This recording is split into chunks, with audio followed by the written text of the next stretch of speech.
Bienvenue dans ce tutoriel exclusif dédié à la jupe Inès. C'est une jupe qui a été inspirée des jupons du XVIIIe siècle et que j'ai réinterprétée avec une touche moderne. Il s'agit d'une jupe ajustable qui allie confort et élégance. Et dans cette vidéo, je vais vous guider pas à pas pour réaliser votre propre modèle afin que vous puissiez profiter de tout le charme de cette pièce intemporelle adaptée à la vie d'aujourd'hui. Je commence par préparer le sens des poches. Comme elles sont de part et d'autre de la jupe, elles n'ont pas le même sens et il est facile de s'en mêler au moment de la couture. Je préfère donc les disposer correctement en amont afin d'éviter toute erreur au moment de les coudre.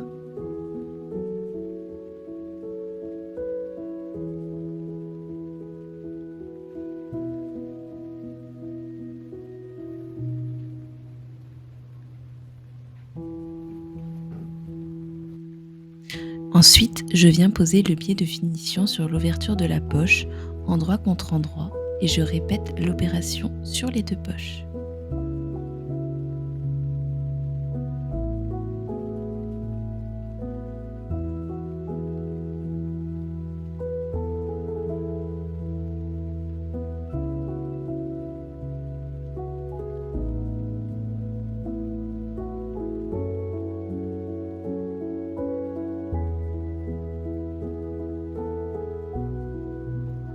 Il est temps de donner un bon coup de fer à repasser sur votre biais. C'est une étape essentielle en couture. Bien repasser son ouvrage à chaque étape permet d'obtenir un résultat propre et précis. Une fois le biais bien aplati, je coupe l'excédent de tissu.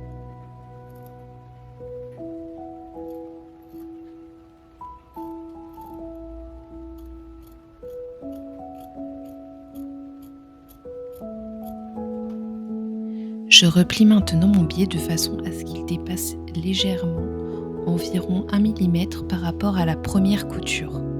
Ainsi, en piquant sur l'endroit bien au bord de la lisière du pied, on vient en même temps emprisonner l'arrière. Cette méthode permet d'obtenir un point quasiment invisible. C'est une technique que j'ai énormément utilisée lors de la construction de cette jupe car je souhaitais un rendu parfait et professionnel. Pour les surpiqûres, je vous recommande d'utiliser un point un peu plus long, autour de 3, afin d'obtenir une finition beaucoup plus élégante.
Ma caméra a coupé au moment de l'enregistrement, mais l'étape suivante consiste à assembler les deux faces de la poche, endroit contre endroit. Ensuite, on vient dégarnir les angles et couper l'excédent de tissu. Une fois la poche retournée, on s'assure d'avoir bien repoussé les coutures et reformé les angles. Ensuite, on réalisera une surpiqûre à environ 7 mm du bord, ce qui permet d'obtenir une couture à l'anglaise. C'est une finition idéale pour les poches, à la fois solide et esthétique. Attention, pensez bien à remettre la longueur du point à 2 pour l'assemblage, puis à repasser en 3 pour la surpiqûre.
présent, j'épingle les poches de part et d'autre du panneau arrière de la jupe, endroit contre endroit.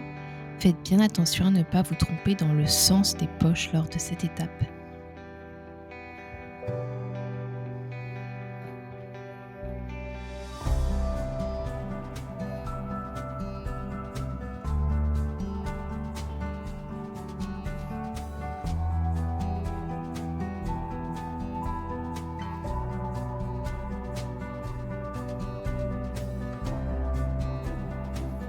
Vous en doutez sûrement, la prochaine étape, on assemble les poches à 1,5 cm du bord et surtout pensez à bien remettre la longueur de votre point sur 2 pour l'assemblage.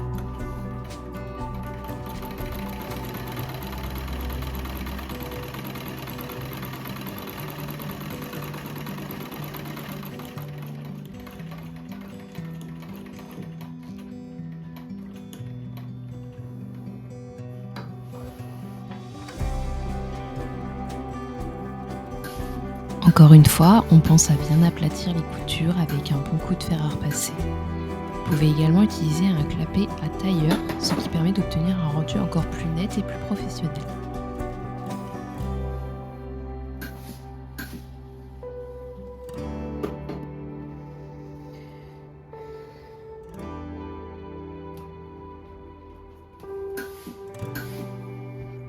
C'est à partir de maintenant que vous pouvez surfiler ou ganser vos coutures. Le surjet peut se réaliser aussi bien à la surjeteuse qu'à la machine à coudre avec un point zigzag et le pied adapté. Ici, je ne vous montre pas ces techniques car il s'agit d'une commande, mais vous pouvez facilement trouver de nombreux tutoriels en ligne pour approfondir ces étapes. Une fois que les deux panneaux de la jupe ont été surfilés ou gansés selon vos préférences, nous allons venir épingler la ceinture la plus longue, préalablement entoilée, au panneau arrière de la jupe, celui sur lequel nous avons cousu les poches à l'instant.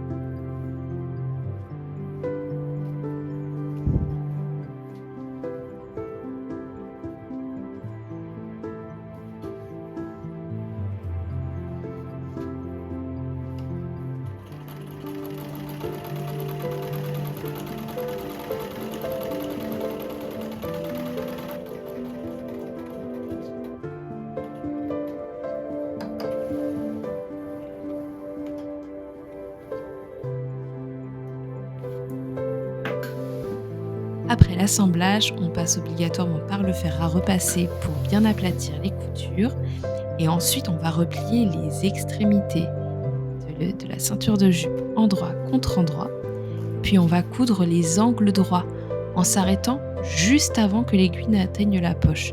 De cette façon, vous obtiendrez un rendu très net au niveau des extrémités de la ceinture. Et vous pourrez retourner facilement cette ceinture car la jupe n'a pas été prise dans la couture.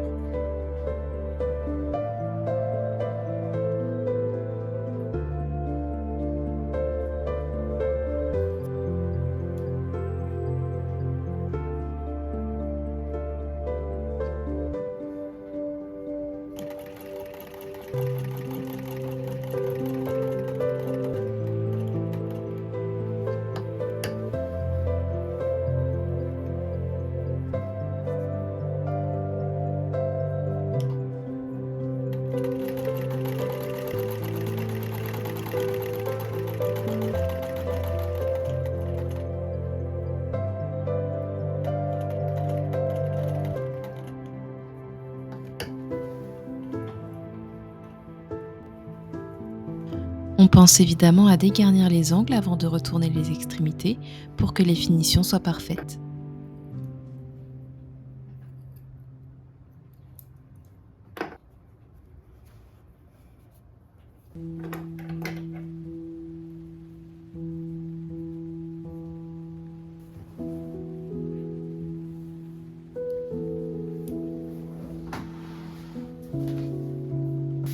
Bon, ma caméra m'a encore joué des tours pour cette étape et je n'ai pu filmer que la fin.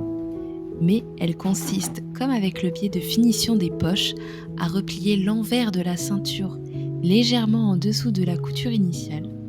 Ainsi, en piquant au ras de la ceinture sur l'endroit, vous prendrez également ce repli et obtenez une couture presque invisible. Mon petit conseil, c'est de d'abord épingler sur l'envers, puis vous déplacer une à une les aiguilles garder la forme parfaite quand vous épinglez sur le devant.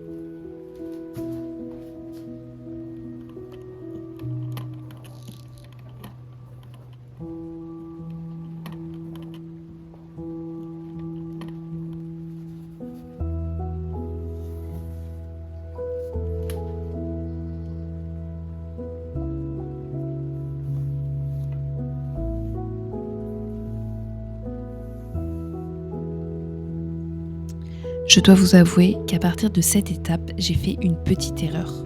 Comme vous pouvez le voir, je suis en train d'épingler la ceinture avant avec le panneau de la jupe avant. C'est le panneau le plus court. Mais j'ai oublié de replier les extrémités du panneau de jupe vers l'intérieur pour préparer la surpiqûre finale. Et je m'en suis rendu compte que bien après, donc ne faites pas la même erreur que moi, avant d'épingler et de coudre votre ceinture de jupe avant, pensez à bien replier les extrémités sur 1,5 cm.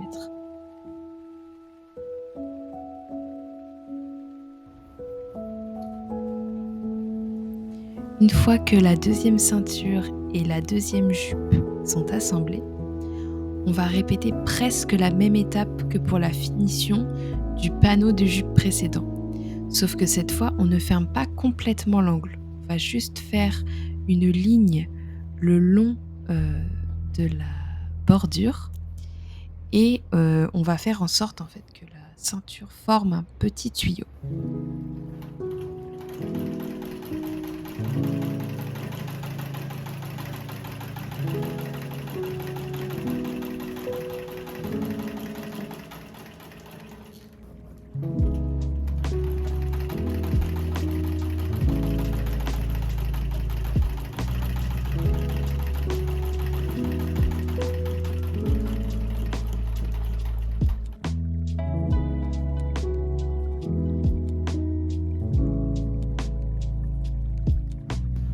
On passe un coup de fer et avant de terminer cette ceinture, on va créer les liens. Pour cette étape, rien de plus simple. Vous prenez vos deux bandes, vous les repliez en deux et puis vous faites une couture droite à 1,5 cm du bord. Vous fermez ensuite une des deux extrémités pour pouvoir la retourner facilement. Personnellement, j'utilise une baguette en bois pour m'aider à les retourner.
Encore un petit coup de fer à repasser pour bien les aplatir et puis je vais les assembler à la ceinture de la jupe. Je passe d'abord le lien dans ces petits tuyaux que nous avons formés avec les extrémités de la ceinture. Et comme nous faisons attention aux détails ici, assurez-vous que la lisière de la couture du lien soit dans le même sens que celle de la ceinture. Ce sont ce genre de petits détails qui font toute la différence.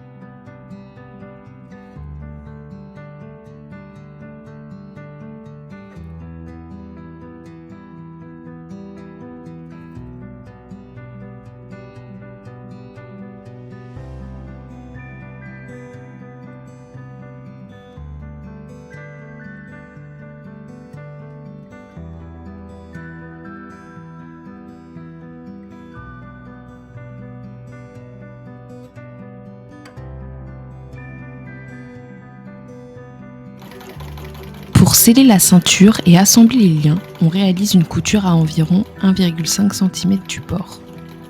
Plusieurs passages à la machine permettent de renforcer ce point de tension.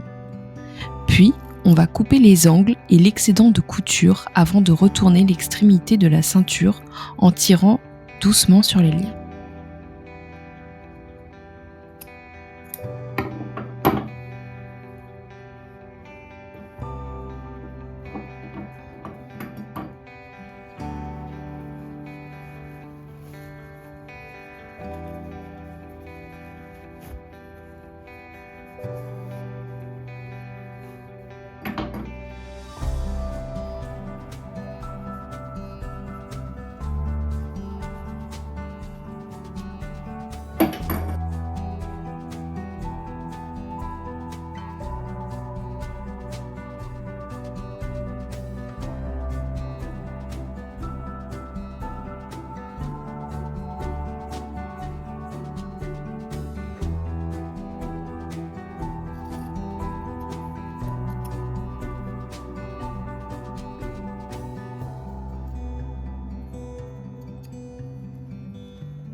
Comme pour la finition de la ceinture arrière et du biais des poches, on replie le bord brut intérieur de la ceinture légèrement en dessous de la couture initiale. On épingle ensuite au bord de la couture avant, en veillant à ce que l'arrière soit également bien pris dans les épingles. Ensuite, il suffira de réaliser à nouveau une couture droite avec un point long, environ 3, la surpiqûre à la lisière de l'avant de la ceinture de la jupe. Comme vous pouvez le voir, me concernant, c'est à cette étape que je me suis aperçue de mon erreur. Je l'ai donc rectifiée hors caméra, comme vous pouvez le voir sur ces images.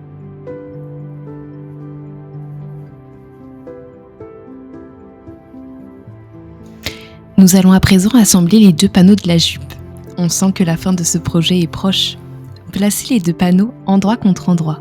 Les poches doivent rester visibles, sinon elles se retrouveront à l'extérieur une fois que vous retournerez la jupe. On va coudre ensuite chaque côté à 1,5 cm du bord et on s'arrête juste avant les poches, à 1 ou 2 points près. Sinon, au moment de fermer la jupe, les poches risquent de se déformer. Et c'est pas très agréable pour celles et ceux qui aiment y glisser leurs mains.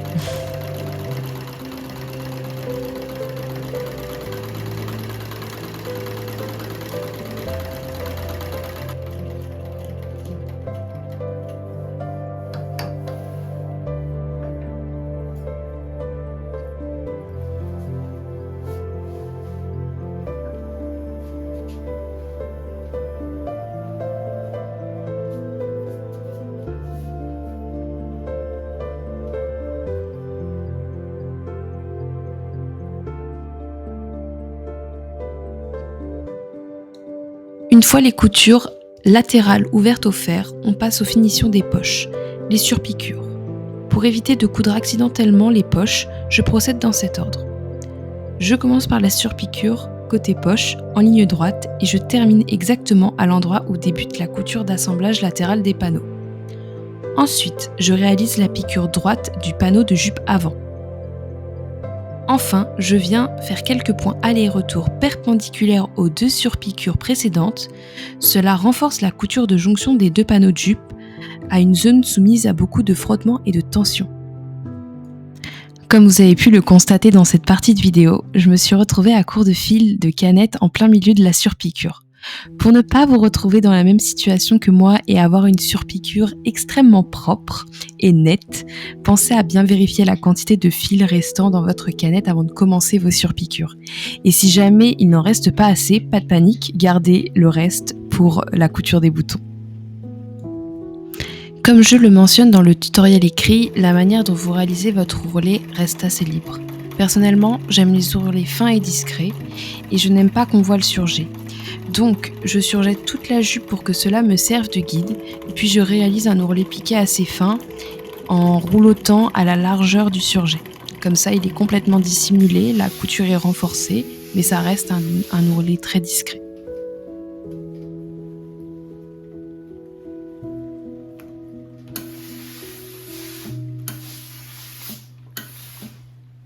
C'est le moment de réaliser les boutonnières. Sur ma machine électrique, elles sont automatiques, donc cette étape est assez rapide pour moi. Je me suis également aperçue que faire 2 boutonnières augmente la flexibilité pour ajuster la taille du modèle, et donc maintenant j'en réalise 2 l'une derrière l'autre. Il est également possible de les faire à la main et de remplacer la boutonnière par des boutons pression par exemple, si vous ne voulez pas réaliser de boutonnière, ou des crochets robustes type crochet de pantalon. On m'a même suggéré d'utiliser la technique de la ceinture boucle en D, ce qui est une excellente idée, auquel je n'avais pas du tout pensé. Mais dans ce cas, il faudrait réaliser une ceinture avant plus longue et la décentrer pour obtenir un côté plus long qu'on puisse régler par la suite.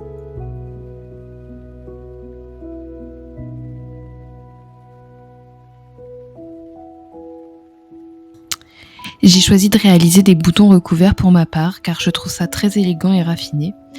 Alors si vous souhaitez opter pour ce type de bouton, je vous montre le processus, car j'ai vu pas mal de personnes avoir du mal dans plusieurs vidéos couture, avoir du mal à les réaliser. Et en fait, le secret réside vraiment dans le centrage parfait du tissu et du capuchon du bouton. Et moi, je conseille vraiment de vous munir d'un marteau pour pouvoir fermer correctement le bouton.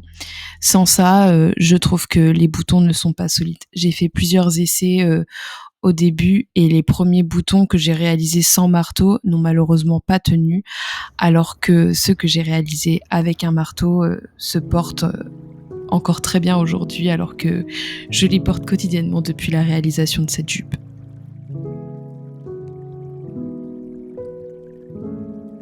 Je me suis souvent surprise à mes débuts en couture à coudre des boutons qui ne tenaient pas du tout. Et cela semblait pourtant être la chose la plus simple, mais en fait il y a quelques astuces qui renforcent considérablement la solidité d'un bouton. Et c'est grâce à ces petites astuces que j'ai développé ma technique ultime pour avoir des boutons ultra solides.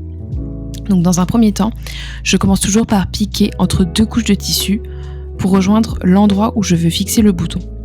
Ensuite, je réalise 2 points d'arrêt manuels à cet endroit. On fait une boucle et on passe l'aiguille dedans. Et je réalise ce point 2 fois.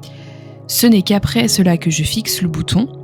Donc je fais plusieurs petits allers-retours en passant à travers les 2 couches de tissu et par le bouton.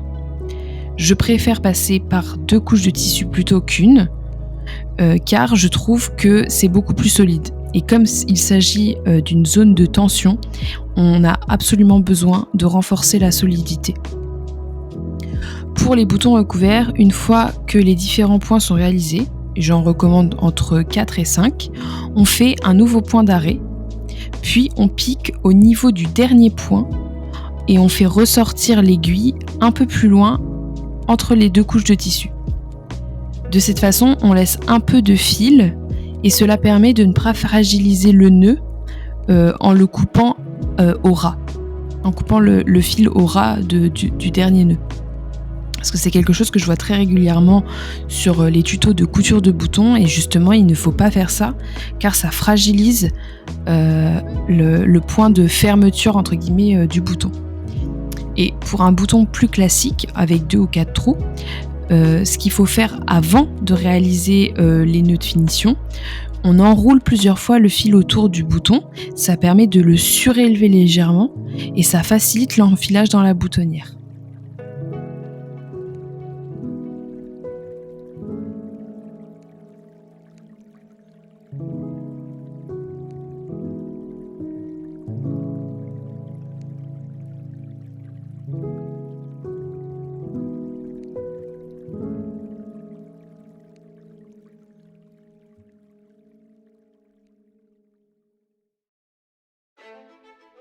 Et voilà, la jupe est terminée. J'espère que ce tutoriel vous a plu, qu'il vous sera utile pour réaliser votre propre jupe et que vous prendrez autant de plaisir à la coudre que j'en ai eu à la concevoir. Je vous laisse en description des liens vers des fournisseurs de lin de qualité, accessibles pour les Européens, ainsi que le lien vers le tutoriel si vous ne l'avez pas encore acheté, et vers ma boutique Etsy pour découvrir tous mes autres produits. Retrouvez-moi sur TikTok pour les francophones et sur Instagram pour tous afin de découvrir les coulisses de mes créations inspirées par l'histoire et la fantaisie. J'espère vous retrouver très bientôt pour un nouveau projet couture.